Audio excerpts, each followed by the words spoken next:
जय श्री राधे।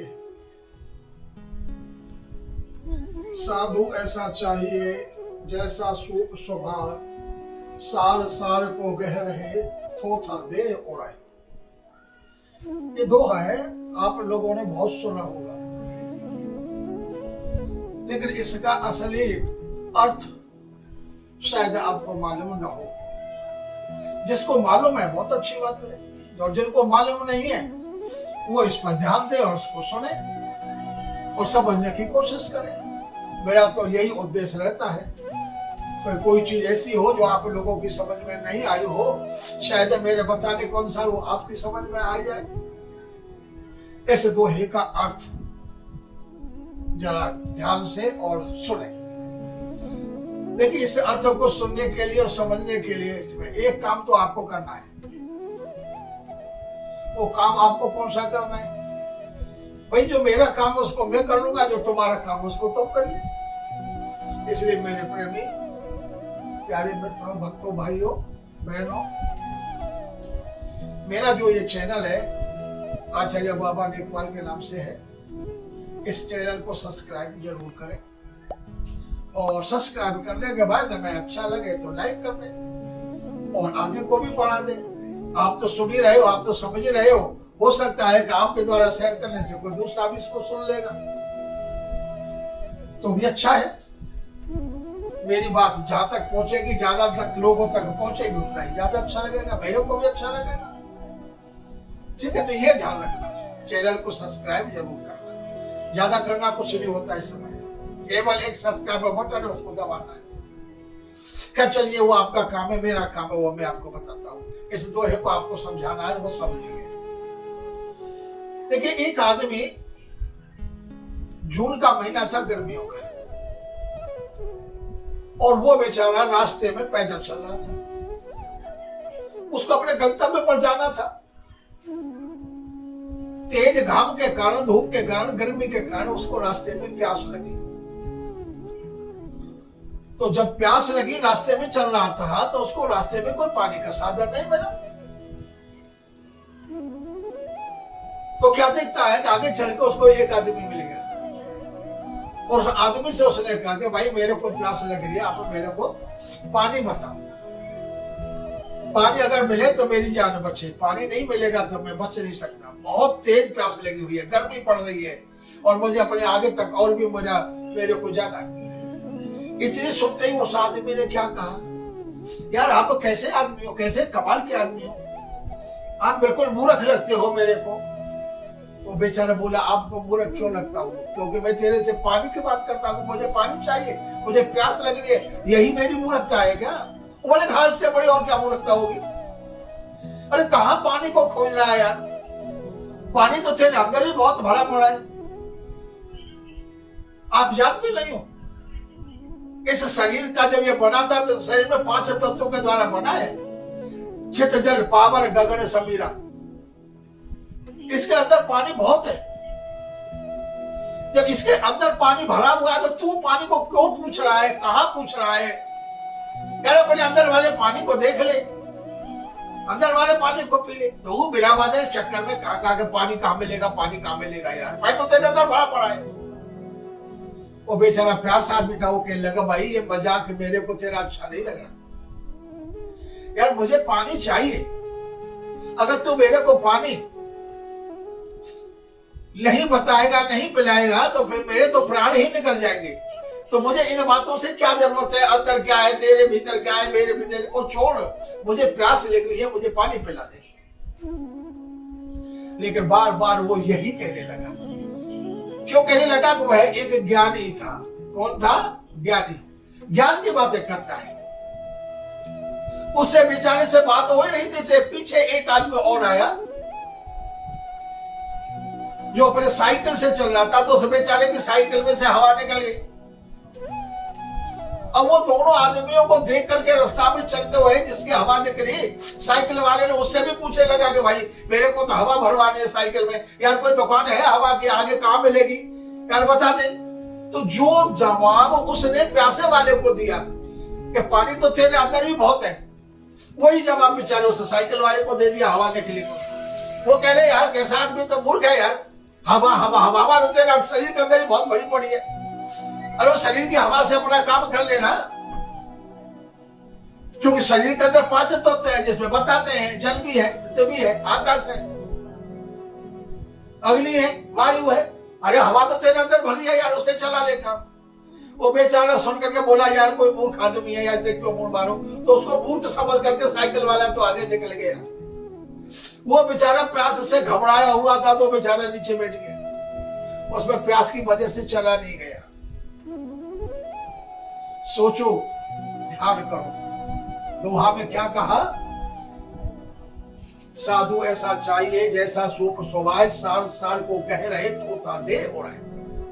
जो सार चीज है, जो अपने को जरूरत है जिसकी, जानने की, समझने की, उसको ग्रहण कर लेना चाहिए, बाद बाकी को छोड़ देना चाहिए। जैसे कि उस साइकिल वाले ने उसको छोड़ दिया। एक कोई पागल है, मूर्ख है, बेकार की बातें करता है, क्या अंदर की सांस देगा, हवा की सांस, अंदर की सांस देगा, साइकिल की हवा की सांस हो जाएगी, पूरी हवा भर जाएगी। ऐसे ही प्यास वाले का है, आप ही मेरे को बता दिए जिसको प्यास लग रही है, क्या इसे ज्ञान से उसकी प्यास बुझ जाएगी? कि तेरे शरीर के अंदर पानी बहुत है, प्यास ऐसे में से ले ले और तेरी प्यास दूर हो जाएगी। ऐसे ज्ञान से क्या आपका भला हो जाएगा? देखिए, ये ज्ञानी की यही सबसे बड़ी होती है। बस अपने को इतना ज्ञानी समझ लेते हैं, दूसरों को उपदेश देने लगते हैं, लेकिन ये ज्ञान आपके लिए, हमारे लिए किसी काम का नहीं है, किसी भी काम का नहीं है। इस ज्ञान में आप और हमारे लिए कोई सार नहीं। हमको क्या चाहिए? हमको चाहिए केवल भक्ति। जैसे कि प्यासे की प्यास पानी से बुझती है, अगर उसको पानी नहीं मिलेगा प्यासे का तो उसके प्राण निकल जाएंगे। जैसे कि साइकिल की हवा निकली है, जब तक उसको हवा भरने के लिए पंप नहीं मिलेगा तो उसकी हवा बिना उसकी साइकिल कोई काम नहीं करेगी। इसी प्रकार भक्त को बिना भगवान के कोई शांति नहीं मिलती। भक्त को जब ही शांति मिलती है जब उसको भगवान मिल जाते हैं। यानी कि भक्त को भक्ति की जरूरत होती है। ज्ञान अपनी जगह पर काम करता है, ज्ञानी भक्त लोगों के लिए बेकार चीज है, कोई सार नहीं है, वो निस्सार, उसको छोड़ देना चाहिए। हमारे लिए, आपके लिए केवल एक भक्ति है, वही भक्ति हमारा कल्याण करेगी, उसी से भगवान की प्राप्ति होगी। ये विशेष बात बता रहा हूं मैं आपको। लोग ज्ञान के चक्कर में पड़ जाते हैं। अरे पुस्तकी ज्ञान तो बहुतों के पास है, क्या अभी कभी अपने अनुभवी ज्ञान को समझा है? ये तो ज्ञान कहने तक ही सीमित है कि तेरे अंदर जल है तो प्यास चली जाएगी, ये कहने तक ही सीमित है, लेकिन जब तक पानी नहीं मिलेगा तब तक उसकी प्यास नहीं जा सकती। अगर ज्ञान के चक्कर में रहेगा तो प्यास के कारण से ही मर जाएगा। इसलिए ध्यान रखो, तुम्हारा काम भक्ति से चलेगा, ज्ञान से नहीं। उद्धव ज्ञानी थे और गोपियां भक्त थी। ज्ञान देने के लिए उद्धव गए तो गोपी ने उद्धव के ज्ञान को छोड़ा दिया और उद्धव को स्वयं भक्ति में रंग दिया। अब उद्धव ज्ञानी नहीं रहे, उद्धव भक्त हो गए थे। ये श्रीमद् भागवत की कथा है, कभी मौका लगेगा तो भागवत की कथा में आपको बता सकता हूं मैं कि ये गोपियों का और उद्धव का जो संवाद है वो कितना गहरा है और कितना समय का है, समझदारी का है। ठीक है, आपके लिए इतना ही बहुत है जितना मैंने आपको बताया है। भक्ति से भगवान की प्राप्ति होती है, ज्ञान से भगवान का साक्षात्कार नहीं होता, क्योंकि ज्ञान दो प्रकार का होता है, एक व्यावहारिक और एक भौतिक, वो आध्यात्मिक। आध्यात्मिक ज्ञान ज्ञानियों का होता है और व्यावहारिक ज्ञान भक्तों का होता है, जिससे भगवान की प्राप्ति होती है।